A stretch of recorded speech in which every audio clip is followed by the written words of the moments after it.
It's time for the UNX News. Extraterrestrials, time anomalies, dimensions, remote viewing, UFOs, UAPs, and USOs, ghostly encounters, abductions, Bigfoot, and more. Your end of the week news source for everything unexplained. Here is your host for the UNX News Podcast, Margie K.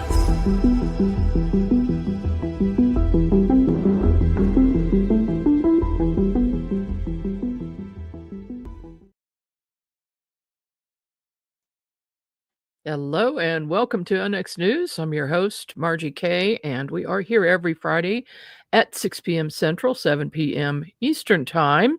Tonight, of course, we have a very good show for you. You're going to want to stay tuned for that. But first, I do want to mention a couple of important items. We've got some contests going on this month. You can enter by April 30th. That is just 5 short days away. And first of all, we're giving away a Sea Crane digital internet radio. And all you have to do is tell us what you like about the UNX network. And then our second contest, you can win 2 tickets to the Contact Modalities Expo, May 2nd through the 4th, 2025 in Delavan, Wisconsin. You can enter at unxnetwork.com, and that's all you have to do is enter. So someone will be drawn to win those 2 free tickets. Also, don't forget to get a copy of my latest book, along with my partner, Violet Wisdom, How to Research a Haunted House. This is for homeowners, renters, investors, and paranormal investigators. It is a must-have for paranormal investigators. It will tell you the secrets of doing background research that can tell you a lot about what you're getting into and what a family might be dealing with. Tonight, I have 2 very special guests, good friends of mine, good colleagues, and you're going to like them as well. Ray Graham has an MA in Strategic Studies and an MA degree in Administration. He's a retired U.S. Army colonel who joined MUFON in 2024 after seeing his first UFO from the deck of a cruise ship in the North Sea. He is an active field investigator, Missouri chapter historian, and state section director for Southwestern Missouri. He's written several articles and given many UFO presentations and is nearing completion of his first book, God versus Aliens, Is the Universe Big Enough for Both? And my second guest is Larry Tyree. He's a field investigator with the Illinois chapter of MUFON. He is also part of a combined photographic analysis team for Midwest MUFON. He enjoys assisting MUFON investigators by examining video evidence and providing an analysis of photos and videos. Larry is also the new team leader for the Fast Mover analysis team for MUFON Central Region. He's a co-author of the book, The Fast Movers, and the upcoming book, Earth's Unseen Inhabitants. Welcome to the program, gentlemen. Thanks for having us. Hi. Yep. Nice to see you. Thank you so much for joining me this evening. I had to have you come on. We've talked about fast movers before, Larry, but Ray, you had a very lucky event happen while you were in England. So why don't we start off with why don't you explain what happened and what your motives were while you were there? Okay, well, I've always been fascinated with Stonehenge and had been there twice before.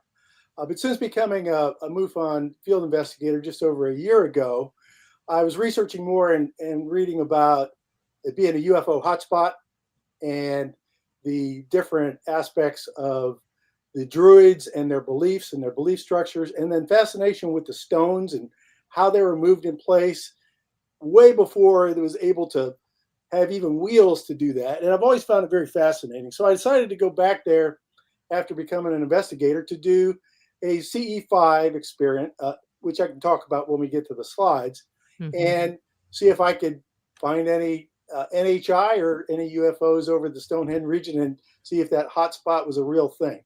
So I went over in a CE5 event with my wife and stayed with 2 friends in Andover, which is only about 20 minutes from Stonehenge.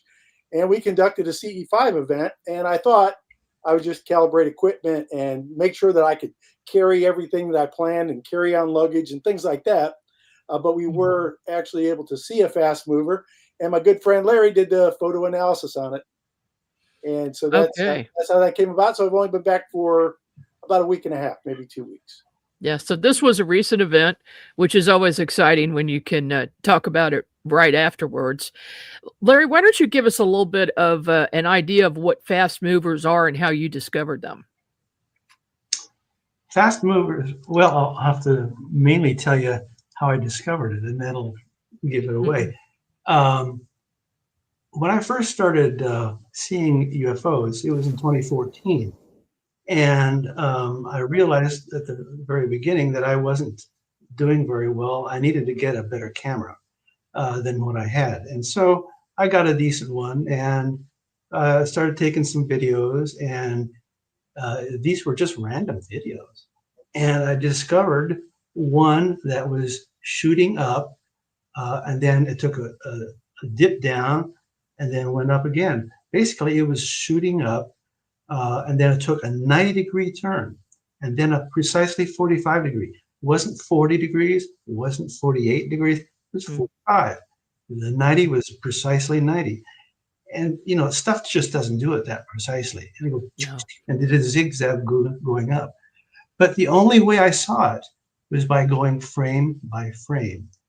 And I thought I saw something that didn't look right when I was playing the video.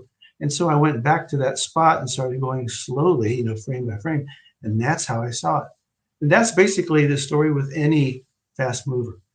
You really can't see it. It's fast, usually less than a second. And it's gone and done what it's going to do.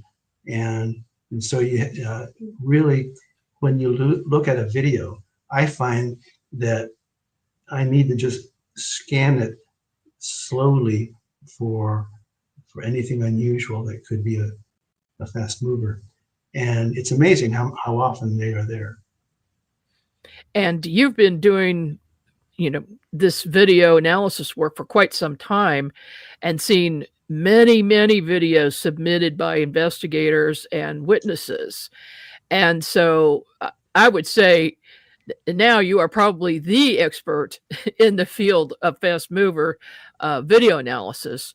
And so, you know, we were very lucky that Ray, of course, being an investigator, had the right equipment and was able to capture a UFO. And then you did the analysis on it. So why don't we go ahead, Ray, why don't you give your short presentation here, and that will let everybody know what happened, and then Larry will show his analysis.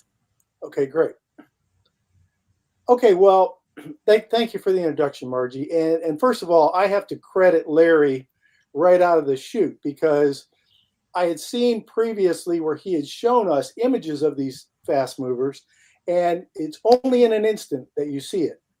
So I filmed for 45 minutes using a night vision camera, and then I went back and looked at the whole 45 minutes frame by frame and only found this half a second black flash, and I would have discounted that if I hadn't seen Larry do that before. So I'm going to talk a little bit about Stonehenge. What you see in the slide in front of you, that's a previous photo that we took from our earlier trip in 2011. And let's see if I can get into a screen view. So a CE5 event, I'm going to talk a little bit about that, and then the concept of the operation, a little bit about droids, and then Stonehenge as a UFO hotspot, our CE5 event that we had about 2 weeks ago, and then just a little bit about lessons learned. So Dr. Stephen Greer coined the term a CE5 event, which is short for close encounter of a fifth kind, where he describes the ability of a human-initiated contact with an extraterrestrial presence. So you're kind of trying to initiate a UFO sighting through some mental processes. And so by following some protocols, meditation, light, and sound, a person can often initiate contact with a non-human intelligence, or NHI. And observe orbs, sometimes craft, or occasionally actually beings. And primarily two things. The group is mentally prepared. They've done some meditation. They're serious and they're focused with an open mind. You often hear the term of a loving relationship and an open relationship, that you're willing to accept something to happen, and then having receptive thoughts and positive intentions. So the concept of the operation was to conduct an event at Stonehenge, validate my equipment list, introduce our friends in England. They didn't really know that I was going to want to go to Stonehenge and do this before we were invited over, but they were open to it. And I think it's important to add that if you ever do one of these, it's important that people are open to the experience. Margie and I talked about this before I went, and that you don't want a skeptic or a naysayer or a negative person that can really mess up that energy. So I wanted to use the tools and equipment that I had, capture some baseline data, and then photo analysis, and then some lessons learned. Just very briefly on Stonehenge, it's about 5,000 years old, religious gathering place, and the stones are aligned in alignment with the summer and winter solstices, and there have also been burials of the dead there. And the stones that are there were transported from hundreds of miles away, and they don't know how. The wheels were not in use at the time. They must have used some type of sleds. I just read the other day that the main altar stone was brought from much further than they originally thought, now up in Scotland, over 400 miles away. And so I just find it fascinating to research that. And it's been a UFO hotspot for quite some time. So tourists have reported objects, sometimes craft, orbs, colored lights right over the stones. And then there have been some recent articles about ley lines. And so these are lines that are supposed to hypothetically align ancient sites or energy sites from around the world. And Stonehenge is supposed to be an intersecting point for 14 of those. And then the mystical practices of the droids could also relate to the UFO sightings there. On the day of the CE5 event, we had intended to do a recon and find our route the day before or earlier in that day, and that didn't work out. So we had to find a location kind of on the fly as it was getting close to dark. But we were able to do that. And we found a site about 1.5 miles away from the stones. We could see the stones from where we were, but we were set up right next to a British artillery impact range. And so that's what you see our friend Jem getting things out of the truck right by this impact range. So it was a heavily militarized area, and a lot of fields and that kind of thing around us.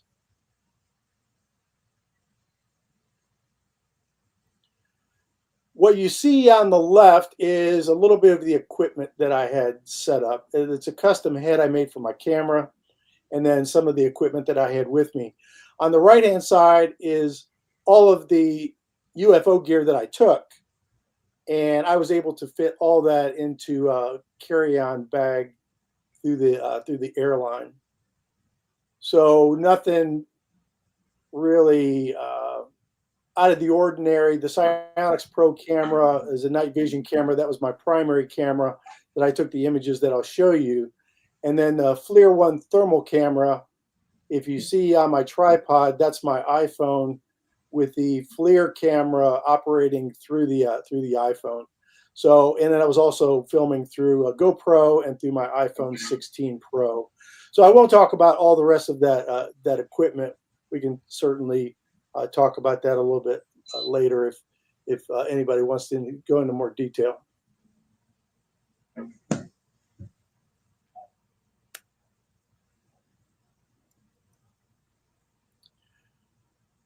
What you see in the upper left-hand side, that is one of the apps that we commonly use as MUFON investigators. It's a theodolite app. It's really used for surveying, but we use it for a lot of things because there's a lot of data that's there. So where you see the crosshairs, the Stonehenge formation is in the distance behind those crosshairs. Right below that theodolite image is the max zoom on my iPhone 16. Just to give you an idea, that's what I could see from where I was standing at the max zoom from my camera. On the right is a image from Google Earth. It's a bird's eye view. And right at the top where you see the little yellow pin, that's where we were set up, looking to the south, and the red line leaning down to Stonehenge, the rock formation at 1.63 miles to the south. Our friends that we were there with, left to right, our wonderful host, Susie, me and my wife, Diane, and then Susie's son, Jem.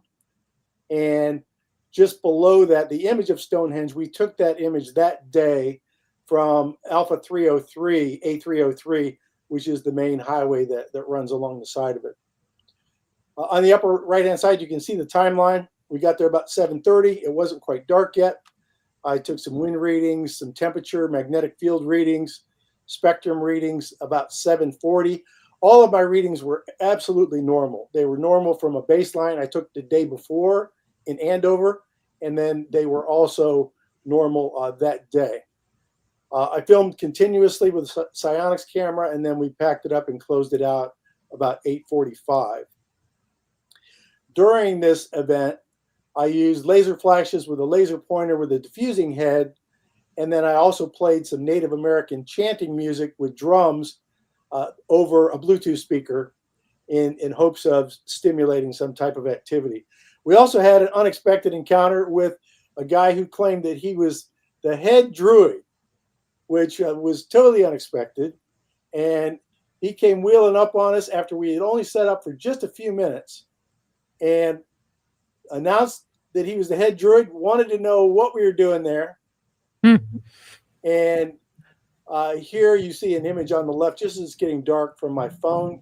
And then the image on the right is the same image taken with a FLIR. And you can just briefly see the druid. He's in my hot spot on my FLIR image to the right, and I'll show you a picture of him in a second. So as we alluded to earlier, I did see a fast mover, and from looking at 45 minutes of video, it only just very briefly flashed, and I went back and looked at it, and then we were able to find some more appearances of that same object that I'll show you in just a minute. Hey, Ray, go back to that druid. What did he say to you? Most of it was drunken profanity. Oh, a whole lot of details. Okay. Jem, Susie's son, was giving me some top cover. So he was over there talking to the guy while I'm trying to do the filming and that kind of thing. But it was pretty unexpected. He kept wanting to know why I was filming him and what I was doing. Oh my. So you see, here is Jem with the droid over here on the 4x4, and I'm trying to film past him. And he kept wanting to know why I was taking this picture and what I was going to do with the video. And It was really kind of odd. Ironically, the photo that you see, or the image that you see on the left side, I pulled this down from the internet today. Just let me pull down what a typical droid of the time in the BC to 600 CE would have looked like. Mm-hmm. And if you look at the face of this guy I pulled down from the internet, and then you look at the guy on the 4x4, I think with a little beard cleanup and some accessories and a white robe, it could be the guy. It could be. He could be reincarnated. Sure. Or, they're still an active group, so they still do celebrate the solstices. Mm-hmm. So they are active and dress up in costumes and things like that. So yeah, who knows? It could be. So as we've talked about the suspected fast mover, this is a screenshot from my Psionics camera. And this was the only image that I saw. And it was only there for about a half a second.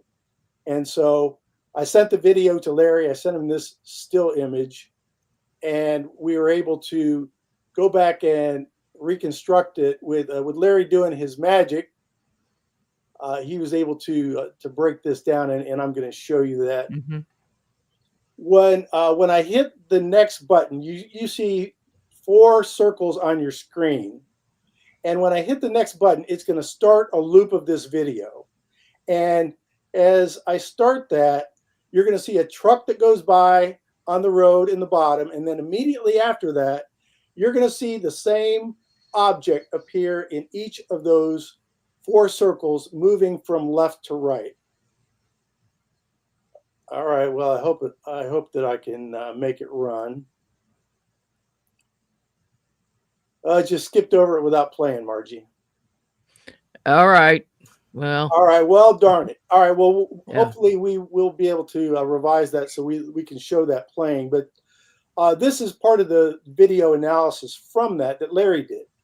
So back in the 80s, NORAD coined the term fast mover because they were seeing these really fast moving objects from these downward looking DoD satellites and clocking some of these objects at over 6,000 miles an hour.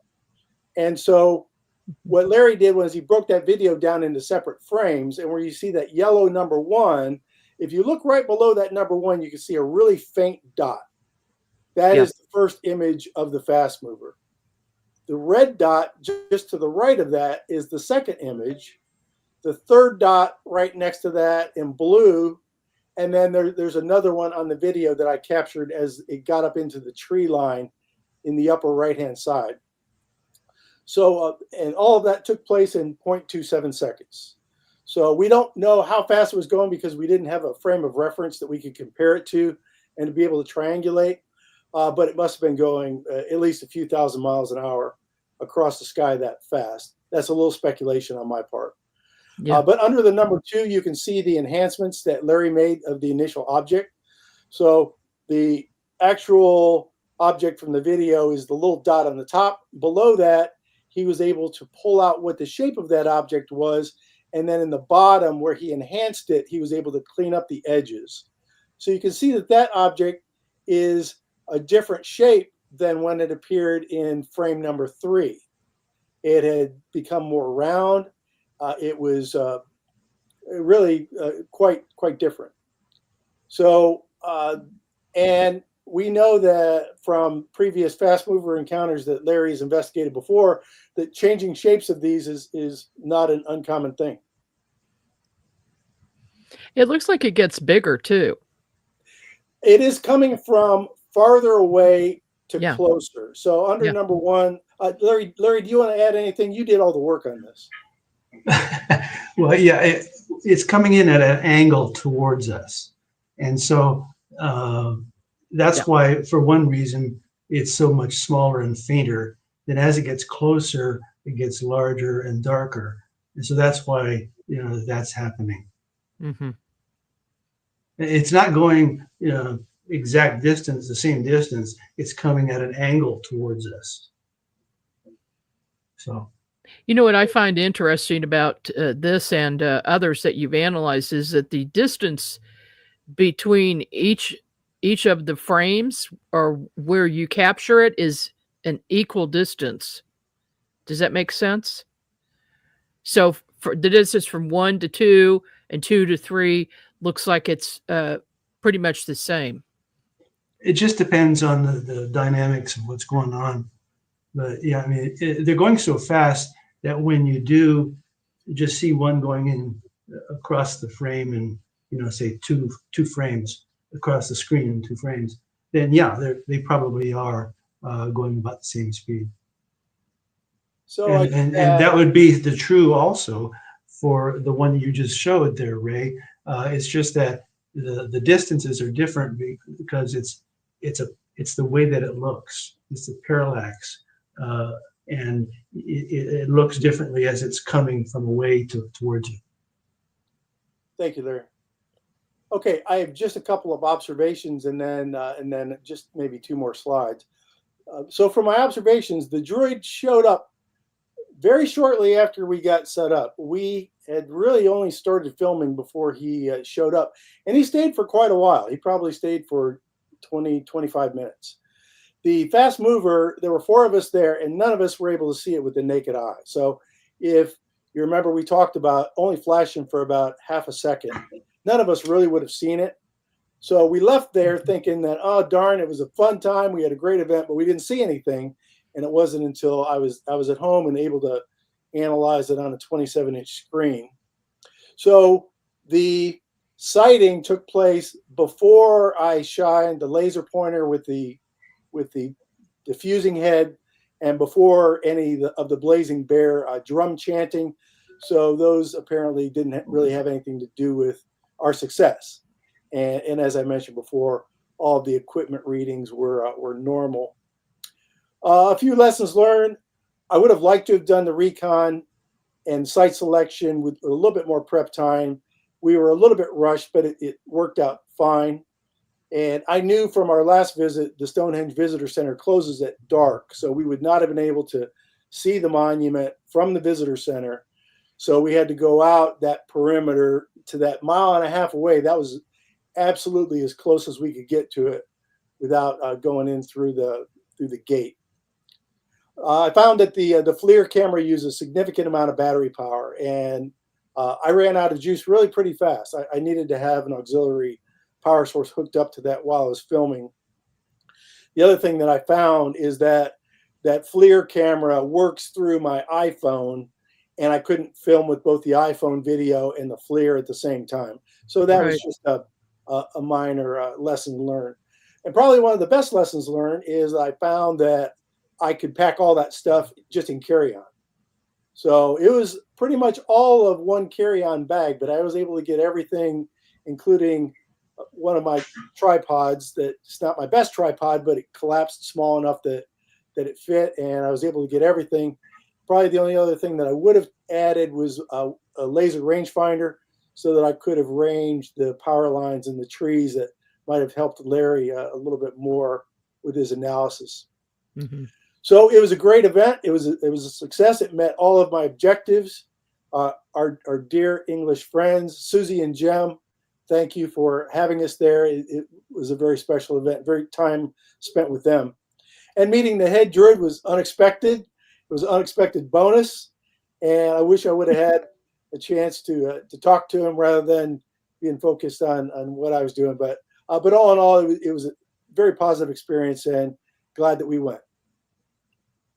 Well, thank you so much, Ray. And we're going to take a short break. We'll be back with Larry Tyree, and he's going to discuss his analysis.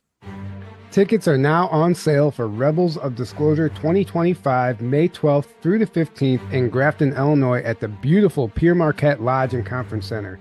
This will be a 4-day event with 12 speakers covering topics such as ET contact, experiencer testimonies, lost history, secret space programs, time travel, Illuminati, parallel realities, and so much more. Visit journeytotruth.online for more details.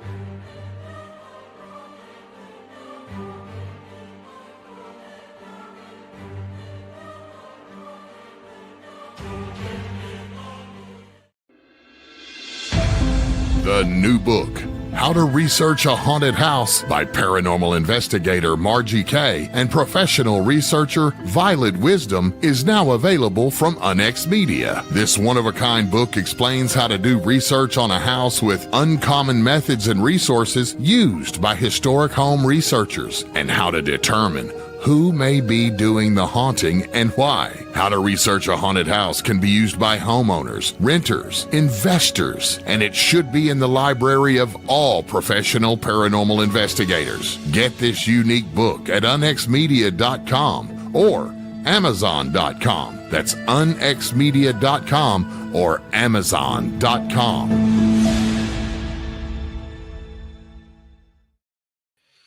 And we're back with the next news. I'm Margie Kay, and we're speaking tonight with Ray Graham and Larry Tyree about a sighting, not a sighting actually, a video capture of a UFO over Stonehenge. And so now, Larry, we'll send it over to you for your analysis.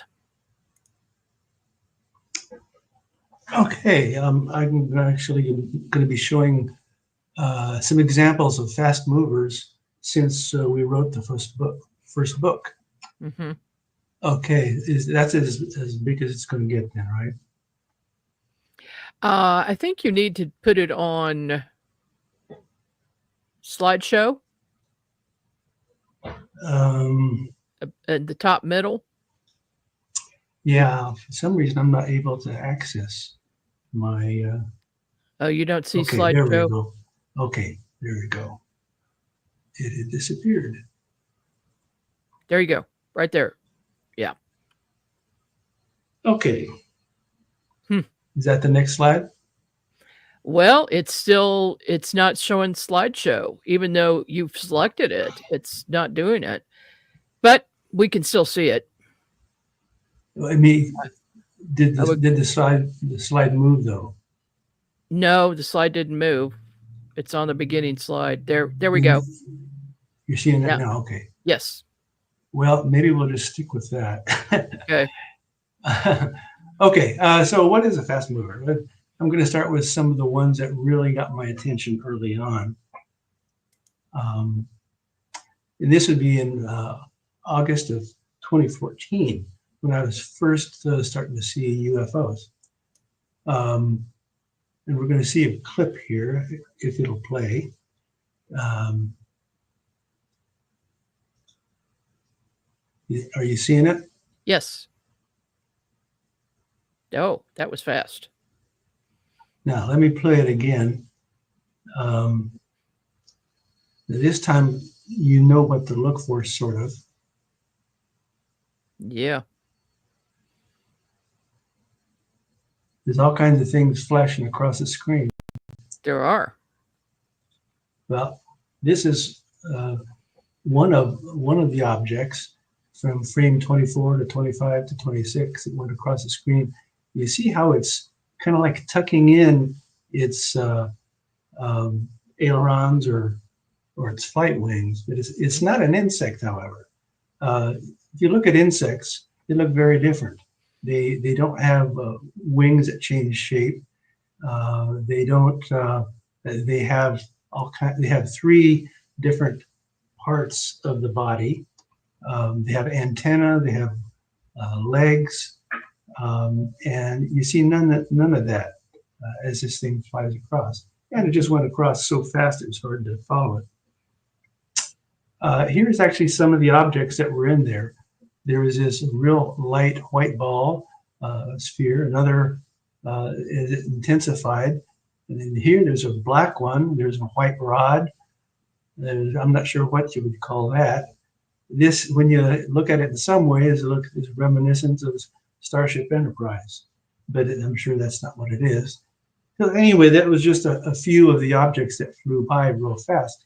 That's just to give you an idea of why they're called fast movers. They just really go by fast.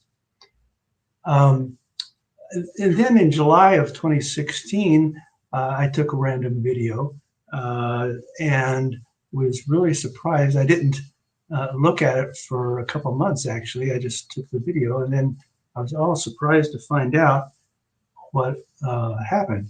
Basically, this is from the first to the end of the object. It was a flat-shaped disc. It came from the top down to the bottom left. And let's just play this brief video. I need to crop this, but you saw that and how quickly it went by. I'll do it just one more time. But it turns out it was going very fast. That was fast. Okay. Where up here, the top, where you have the far right yellow push pin, is where it first enters the screen. The second one is where it leaves the screen. And then here is where it ended up, in the tiny little lake off of this larger Blue Springs lake. Oh, it does not want to move now. Okay, here we go. And here's just one of the frames in the middle. And I enhanced it a bit, and this is what it looks like. A disc as it was flying through very rapidly. I was able to calculate on this one the speed. It was about 2,160 miles per hour. And it was just a fraction of a second before it entered the water and then would have gone probably underground to a base or something. But we just don't have the technology to do that. You know, within that short a distance, to slow down to almost nothing and not crash into the earth or into the lake at 2,100 miles an hour. So it's obvious this is something that's way beyond us. So that was just some of my favorite ones that happened almost 10 years ago that really got my attention on Fast Movers. So since our first book, here's a little bit of an update from 2020 to 2025. Basically, I've discovered that a lot of the fast movers can be found over bodies of water. I intentionally one day, in fact, decided to test that theory out. And so I went to about 5 local lakes to where I was living in Missouri at the time. And you'll see in just a moment that in every single situation, at every lake I visited, I found fast movers. Mm-hmm. Not one, usually multiple, 3, 4, 5 of them. Now, this is a case that happened in 2020 in Liberty, Missouri. And you can probably see in the top right there above the car in the blue, you see 5 little smudges, or actually 4 little smudges of light. Well, those are UFOs coming out of the clouds.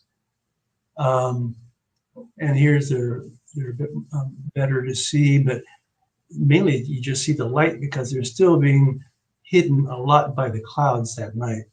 I focused on this brighter one, and I was able to get some detail out of it.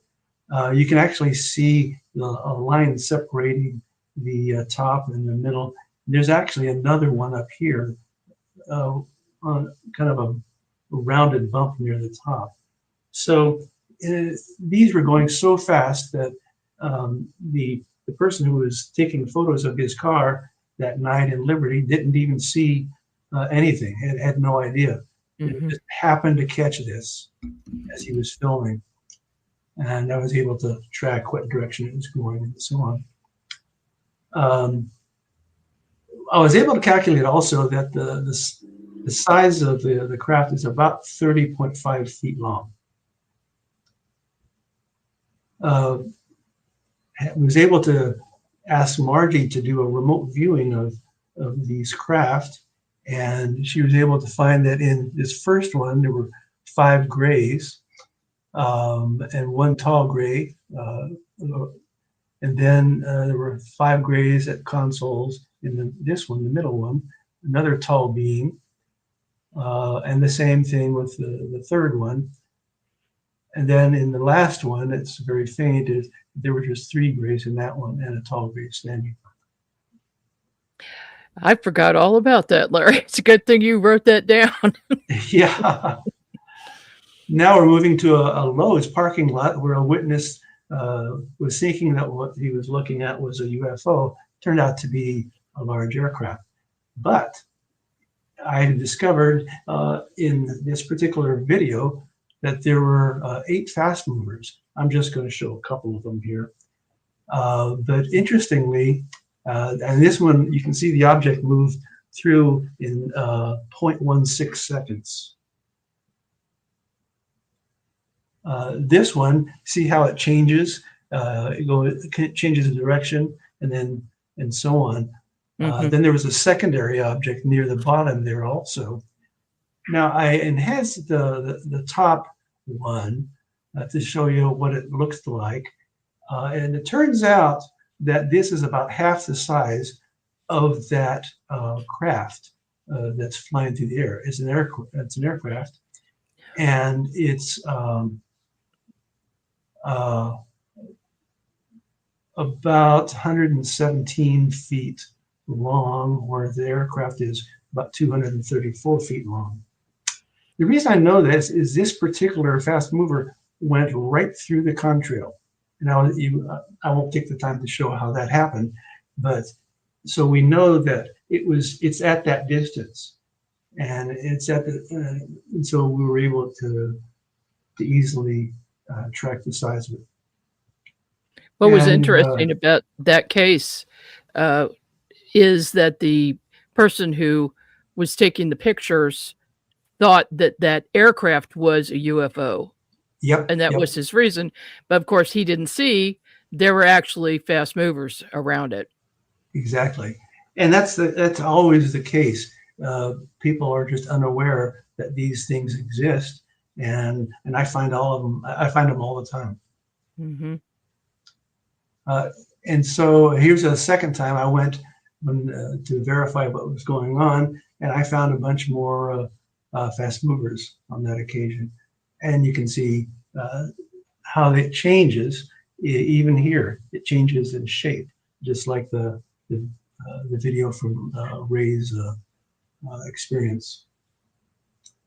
And then here's one in which the top left, it looks like three objects, but actually it's just the way the camera captured it, and you can see it moving across. Here's the far right one. You see the object coming down. It's very, very difficult to see, but I enhanced at the bottom. It became two.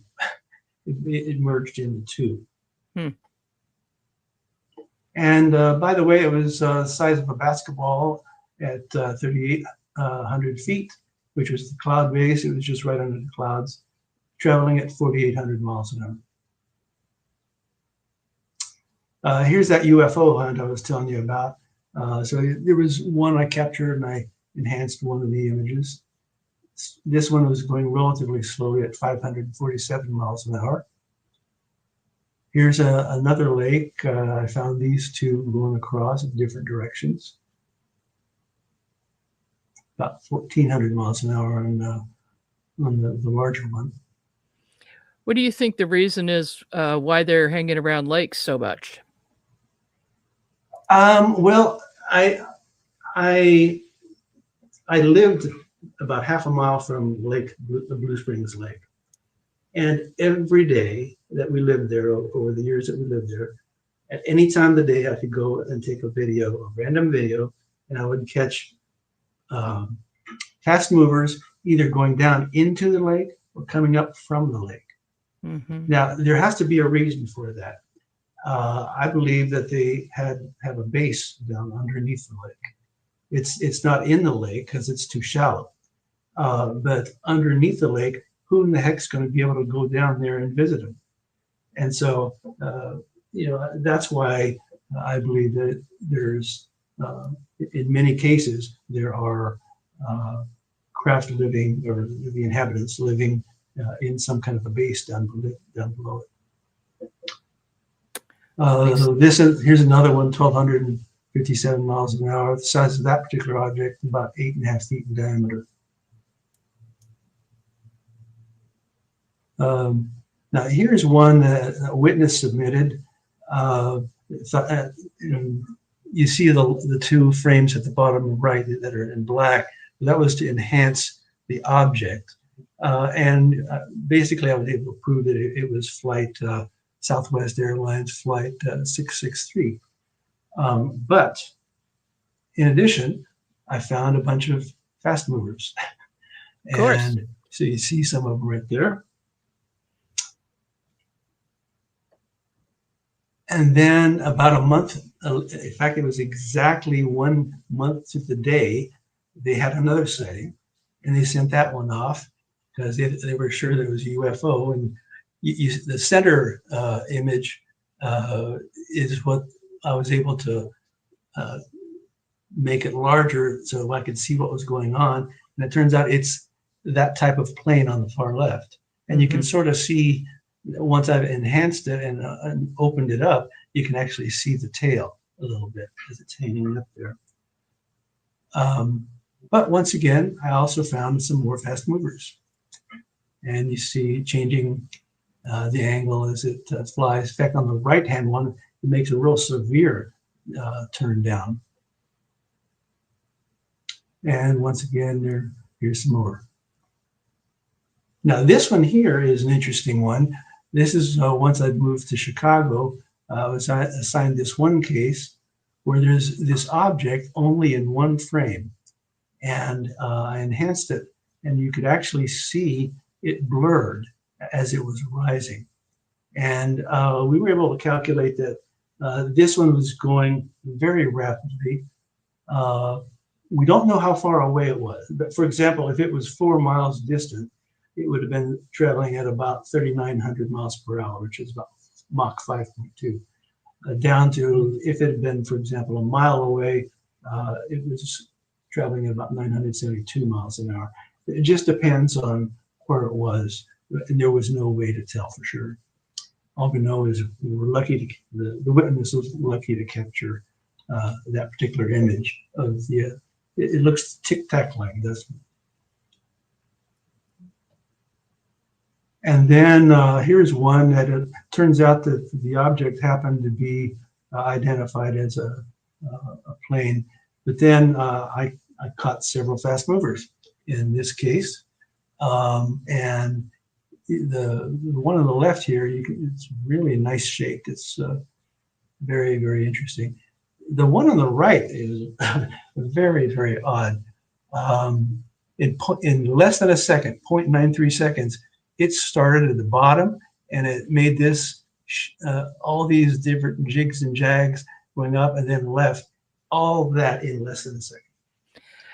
Now that was one of the most intricate ones. That's pretty unusual, isn't it? Yeah, usually they're just going by fast, but every once in a while you'll see one doing that, like the first one I saw. That was the zigzag. Only this is much more complicated.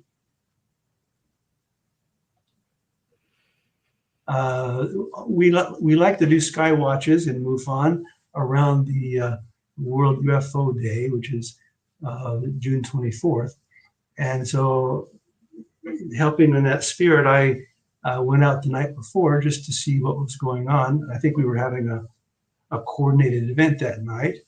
And I waited until about a little after 9 p.m. when it was not quite dark, but still dark enough. And I was able to capture this object, this shooting up, and I enhanced it off to the right. That one looks kind of foggy. Well, it's going so fast that some of it wasn't able to. Yeah, it's hard to tell. To crisp up, but it took about I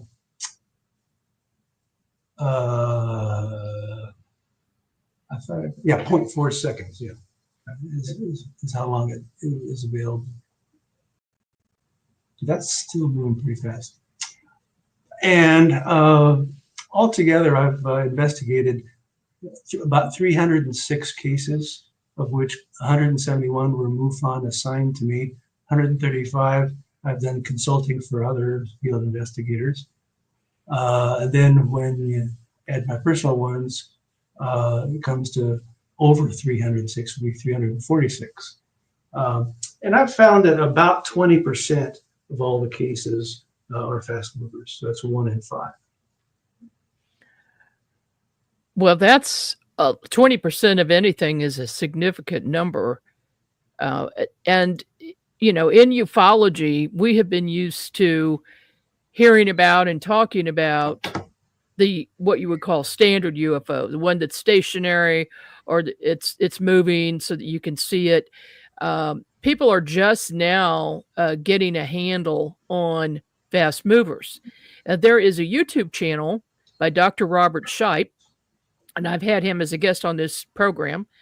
He's got a camera set up with just a fantastic setup in California, and he is capturing them on a constant daily basis and putting this information up. But what I've noticed is in nearly every video where there's a fast mover, there's also a craft. There's a Coast Guard helicopter or military craft or, you know, some of their large military helicopters or planes. And there are fast movers just flying all around them. They seem to be interested in the aircraft. And now, so I've got to ask the question, in everything that you've investigated, do you have an opinion on that? Yeah, early on, in fact, it was my second sighting ever. Once I started noticing them and knowing what to look for, I actually saw a plane, a jet, just a regular jet, passenger jet coming down, and it was headed towards Kansas City International Airport. So I was in, where Lee Summit is. So it was coming by on that flight path towards Kansas City International. And right behind it, an object, I'd been looking at this one object. It was a spherical object, and it had risen from below the horizon up, and it just stopped. Then that's when I saw the jet coming into view and then go across, and then it just silently followed the jet. Now, why? Who knows? But even when we had the Kansas City flap in 2019, June 20th of 2019, it was interesting. We had so many fast movers that day, looking at not only the loon balloons that were in the area, but also at the other objects that were not loons that were all over the Kansas City area. There was at least 5 pairs of objects that each one of them had fast movers. Each one of those sightings too. And they're just going by and zickety split right by them. That just can't be a coincidence. So there must be some interest either in monitoring what they're doing or seeing what their capabilities are. So who knows? We can only guess at it. Yeah, I would say they're more likely to be monitoring us than the other way around. Too. Yes, for sure. Yeah, it's interesting. We've got a question that I'll ask both of you. Do you think fast movers are more credible than the other sightings? I'll just jump in and say they're no more credible or any less credible because they're the same thing. They're just going faster. What say you, Ray? I agree with that. There are so many different types of sightings and so many different types of experiences that it's just a different flavor.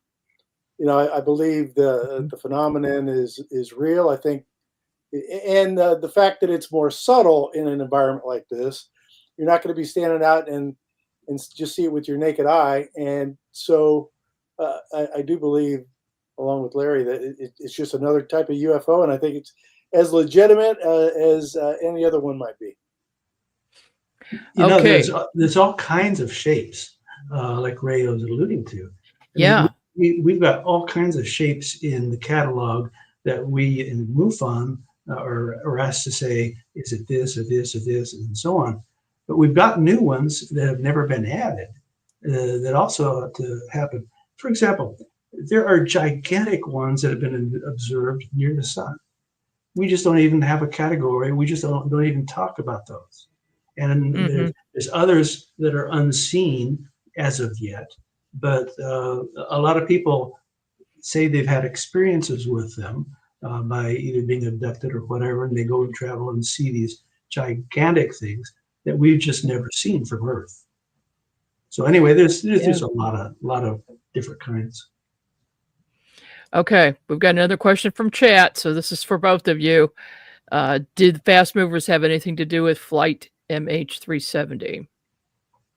Did you guys see that? Airlines? Yeah. Did you see that video that somebody took or faked, I can't tell which, of fast movers jumping around the plane and then the plane disappears from the sky? No, I didn't see that. Yeah, it's out there. What do you think, Ray? Well, probably the most fascinating thing about losing that aircraft is most people didn't really realize at the time that the plane would lose its transponder signal when it's out over the ocean in the middle of nowhere. Right. And so not tracked by anybody until they would get into a region where they were again in airspace where they could be tracked and their transponder picked up. So, it's hard to say. It's an interesting question. But what happened to that aircraft during that time when it was off the grid and off the radar really is anybody's guess. It could definitely have been in the vein of the Bermuda Triangle stories of the 9 torpedo bombers that flew away and just totally disappeared. We're never seen or heard from again. So those types of things are really not out of the realm of the possible. We just don't have evidence beyond speculation. There are many examples that we've heard over the years of cases where pilots have been buzzed by these different type of craft. Sometimes very dangerously. Others, it's obviously that they're under control and know what they're doing. But you got to wonder, isn't there maybe some time where it's not going to be okay? And it either gets too close and the power is lost in the plane, like it happens to vehicles, to cars and so on. Right. They get too close and then the whole thing shuts off. Well, did one get too close to that flight and it just tumbled down? I mean, that's just speculation, of course. That's a good theory, though. Okay, one more question. On what date was the UFO recently seen over Stonehenge, Ray? 9th of April, just over 2 weeks ago. Okay, 9th of April. There you go. All right. Thank you so much, guys, for coming on tonight. I appreciate it. It's fascinating as always. Thanks for having us. Yeah, thank you. All right. Well, we are finished for this evening, and I will see you both soon. We'll be talking soon since we work together all the time. But wait, let me show this.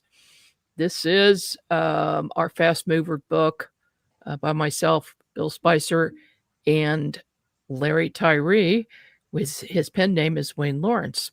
So that is out there, and another book is coming soon. What is the name of that, Larry? Earth's Unseen Inhabitants. Okay, and then Ray, what is your upcoming book? The name of that? God versus Aliens: Is the Universe Big Enough for Both? So we're hoping that'll be published later this summer by the UNX Publishing Network. Yes, sir. I am doing my best to get them both done. Let's put it that way. Okay. Well, we are done for this evening. Thanks, everybody, for joining me. And we'll see you here again next time.